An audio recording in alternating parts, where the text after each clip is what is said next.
Welcome back to the deep dive. Today we're looking at a proposal that, honestly, wants to rebuild global finance from the ground up. It's called the Universal Financial System, or Manzumat al-Amin al-Maliyah. And its goal is to attack the very roots of poverty. Hmm. We're talking riba or usury, inflation, debt, all of it. Exactly. The architect behind it is an independent Algerian researcher, Abdelkader Hichakna. His whole argument is that the problem isn't a lack of resources, but a broken infrastructure. So he proposes a new one, and at the heart of it is something called the digital time currency. Right, and that's the key. So how does a currency like that stay stable? How does it, actually kill inflation? Well, its value is pegged to a constant, the zakat nizab. That's 85 grams of 18-karat gold. They divide that value by the total hours in a Hijri year. So its value is tied to time, but anchored by gold. In a sense, yeah. But the real anti-inflation trick is what they call the burning mechanism. This is fascinating. Okay, tell me about that. When you spend this currency on, say, digital services, your internet bill, phone calls, AI units, that sort of thing, the money is permanently destroyed. Destroyed, so it's not going to a company. It's just removed from circulation, Yeah. burned. But if you buy a physical thing, like groceries, it just transfers to the seller's account and stays in the system. So every time you use a digital service, the total money supply actually shrinks a little bit. You got it. It creates this built-in deflationary pressure. That's a wild concept. Yep. But stability doesn't mean anything if it's not secure. How do you protect it? This is maybe the biggest leap. It gets rid of checks, passwords, signatures, all of it. Wow. DNA biometrics. Every single operation, opening an account, transfers, even buying something, Yeah, has to be confirmed with your DNA fingerprint. Busuma al-Wirathia. your DNA. Okay, that would certainly cut down on fraud. It's designed to make administrative corruption pretty much impossible. All right, so let's shift to the social impact. The Zakat system is described as the engine for all this. How does that work? It's fully automated. The moment an account meets two conditions, it holds the nisab, that 85 grams of gold, for a full lunar year. The system instantly takes 2.5%. Instantly. Yes, and it instantly distributes that amount equally to every single account below the threshold. The sources mentioned a simulation of what that would do. They did. For the U.S. economy, the model projected that this one mechanism could slash the poverty rate from, I think it was around 11% down to just 5%. That's a staggering drop. And this idea of a wealth threshold, it carries over into salaries too, right? It does. There's a salary scale based on hours, experience, and education. But there's a hard cap. The maximum monthly salary anyone can earn is the value of 85 grams of 18-karat gold. So once you hit that, you are, by definition, wealthy in this system. Right. It's meant to prevent that runaway wealth concentration we see today. Okay, final piece, market regulation. The proposal talks about a zero strategy. Zero taxes, zero customs, zero interest. How does a country even function? Through something called the Imtiaz contract, or international concession. Any state or bank that adopts the system gets a monthly support grant. A grant. From where? It's 2.5% of the total money in circulation in that country, and it's produced from the theoretically open currency reserve. Though there are strict rules, you can never produce more than 2.5% of the money supply in a given month to keep things balanced. And what about prices? Without taxes or tariffs, what stops massive price gouging? A dual system.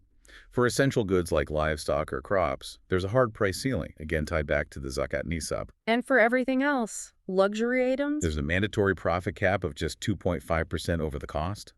It forces businesses to compete on volume and efficiency, not on huge margins. So to pull this all together for you, the universal financial system is this blueprint for a self-regulating economy. It tries to engineer out inflation and debt using technology and, well, automated social justice. Yeah, that's a good way to put it.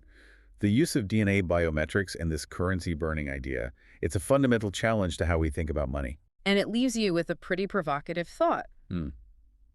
If a system can theoretically wipe out inflation and cut poverty in half with a simple 2.5% redistribution mechanism, what does that say about our current systems? It suggests the real problem isn't a lack of wealth, but maybe a lack of imagination. Perhaps. It says the inefficiencies we could burn away are where the real value is hiding. A really fascinating deep dive. If you're interested in learning more, the designer, Abdelkader Hichakna, has made his contact information available in our show notes. Thanks for joining us. Until next time, stay well informed.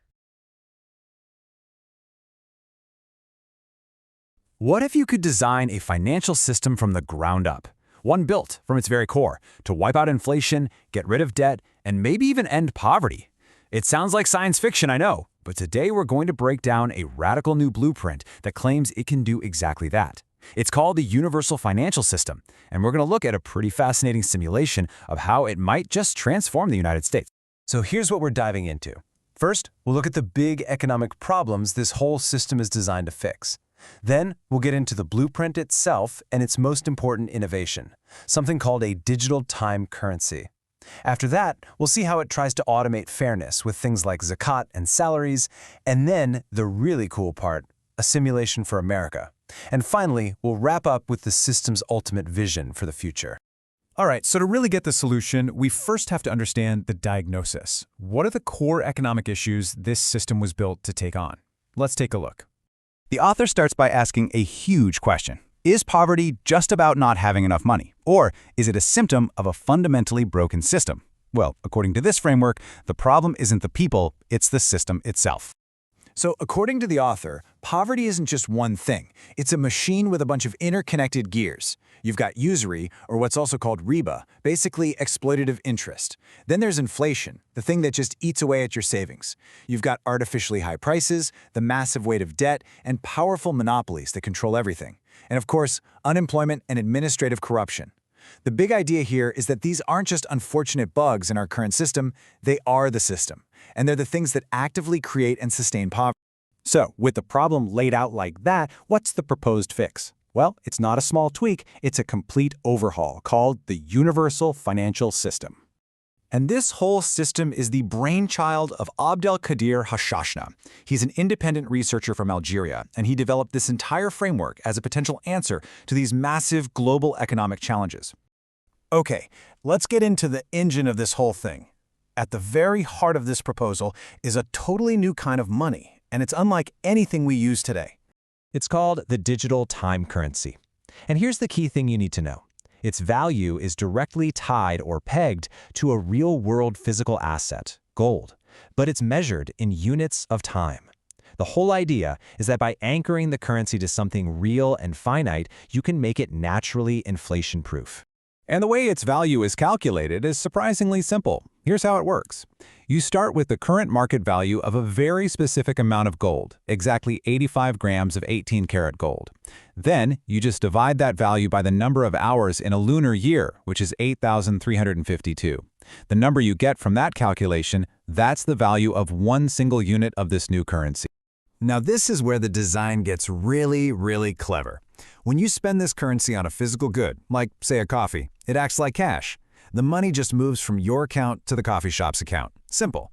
But, and this is the important part, when you spend it on services, think your phone bill, internet, or AI processing time, that currency is burned. It's literally deleted and taken out of circulation forever. Think of it like using up your mobile data. This is a powerful, built-in way to fight inflation by constantly automatically reducing the total supply of money. So the currency itself is designed to be super stable. But what about the social structure built on top of it? Let's look at how the system tries to automate fairness using wealth distribution and some really specific rules about how much you can earn. The foundation for all of this is a concept called zakat. For anyone who doesn't know, it's a core principle in Islam of mandatory charitable giving. It's basically a 2.5% contribution on a person's wealth each year, but only if that wealth is over a certain minimum level. Now, for zakat to kick in, two things have to be true. First is the nisab. That's the minimum amount of wealth you need to have before you have to contribute. In this system, that's set at the value of 85 grams of 18-karat gold.